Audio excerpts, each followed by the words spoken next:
justice. But what is justice? And how do you know when justice is really being served? You know, I found it interesting and fascinating through my years that you will have people on both sides of any issue fighting fiercely for justice, but on opposite ends. So which is it? In light of current events, although they're just current for us, but this is an age-old thing, in Ferguson, Missouri, by St. Louis. Right now, if you've watched any of the news, screaming for justice. You have two sides. You have one side that's hollering that a young black man was mercilessly shot and killed for no reason. He wasn't doing anything by a white police officer. On the other side, you have the white police officer and his buddy saying, no, this man, he wasn't armed, but he was coming right at me, and he was grabbing for my gun, and I've been beat up, and it was self-defense. Now, most of the people that are screaming for justice were not even there, and they don't even know what's going on, but they're picking sides. But is this new? Because I remember about 6 years ago, we had another incident, pretty close to the same thing. And I remember growing up, Rodney King. And then there was Martin Luther Jr. Martin Luther King. Well, that's on racism.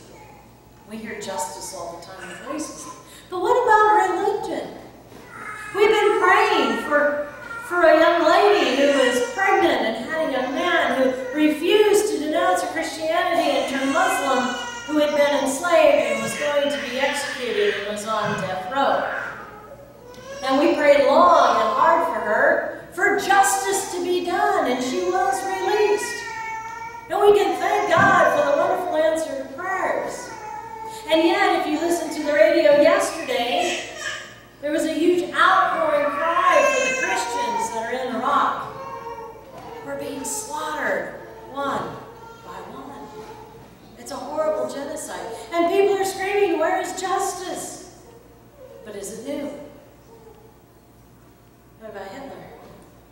And so many Christians and Jews were senselessly slaughtered, and people screamed for justice.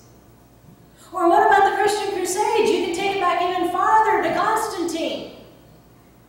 When in supposedly, the charge was to convert everybody to Christianity. So he killed those who weren't, along with the Christians who already were.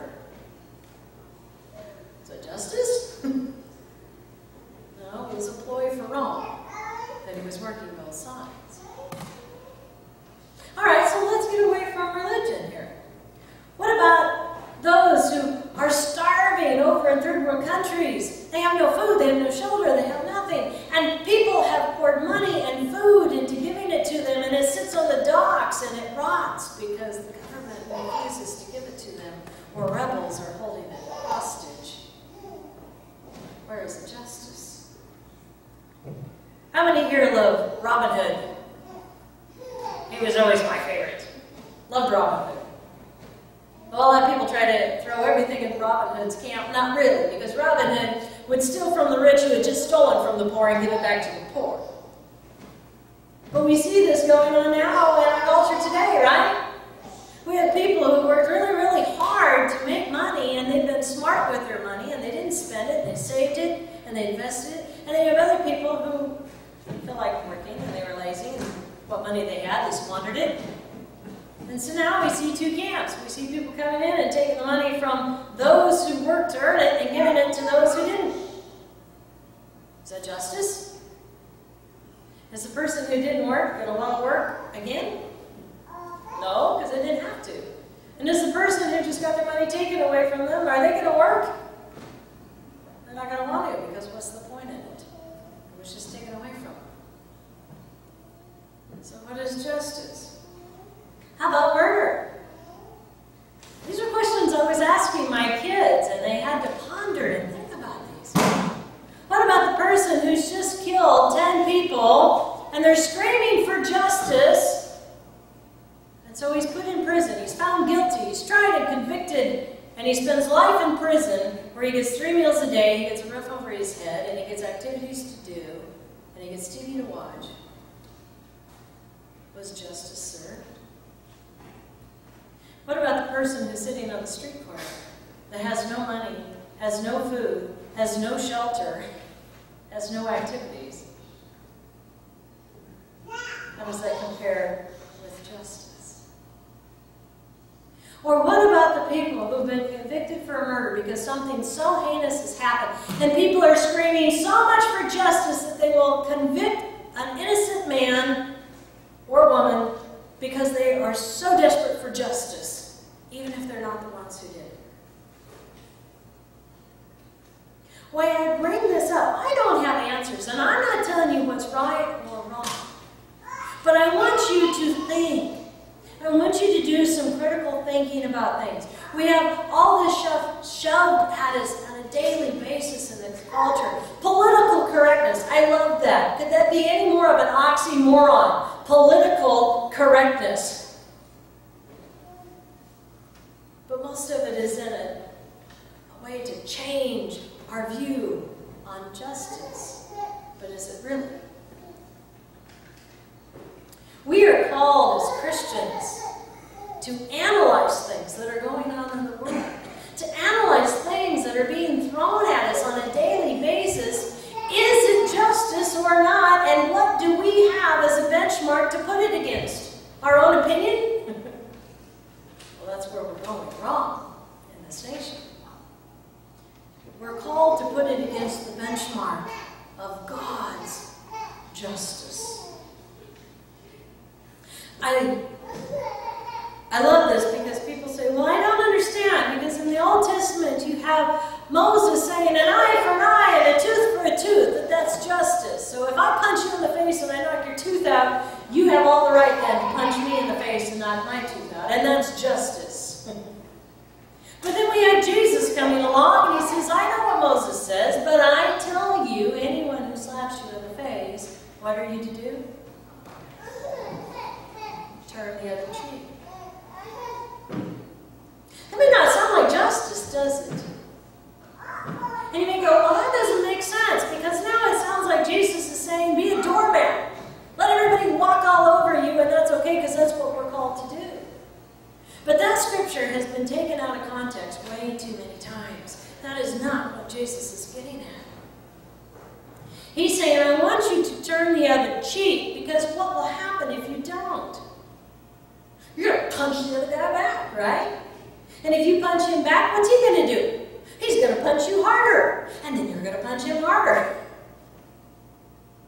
And what is resolved? How many here know about the Hatfields and McCoys? It's a good example. Because what is it? You do something to me, I'm going to do something worse to you. And vice versa. And then there's all this revenge and all this hatred and all this anger builds up. And Jesus knows this. Because what happens when you see nothing but revenge? Most of the time you don't get it. And if you do you feel any better when you finally obtain it? No. See, Jesus knew what eats us up. It's the anger, it's the hatred, it's the seeking of revenge for what we think is our justice. We become blinded to everything else. Jesus wants us to stand up. The scriptures are full of nothing but justice, but it's God's justice. And as we read in the first one in Isaiah, He has called us to justice, but to act mercifully, gracefully, to be humble, to be faithful, to show love. So let's bring this. We've looked at all different kinds of ways that you could be on either side of the justice and wonder what's really true. But talked about that murder. Let's take that now to the next level. What's going to happen when we find ourselves standing in front of God at Judgment Day and He brings out the list? Who's going to be screaming for justice then? Are we going to want justice for everything we've done wrong? I don't know about you, but not me. I don't. See, Christ went to the cross. He endured all of that. Was that justice? No, but he took that so that way he could make us righteous through him. So we could be justified not on our own accord, not because of anything we've done, but because of the blood of Christ and his sacrifice. So what I want you to get from this is we are not justified on anything we've done, anything we can earn, anything we can work for, anything we can buy.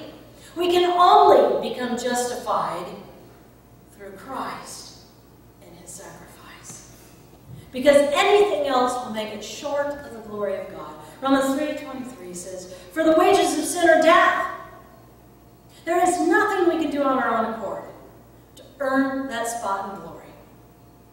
It can only be through the free gift of God's grace and God's mercy. That's kind of hard to swallow because we are a culture and we are a people of doers. We want justice. We want to work for something. We want to obtain it because it is something we have done. And this is the one thing in our lives that we cannot obtain on our own merits.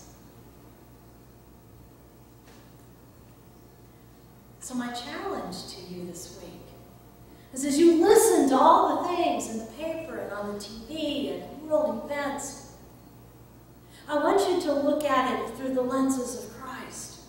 Put it against the benchmark of God to decipher really what is justice, not what's being spoon-fed to you.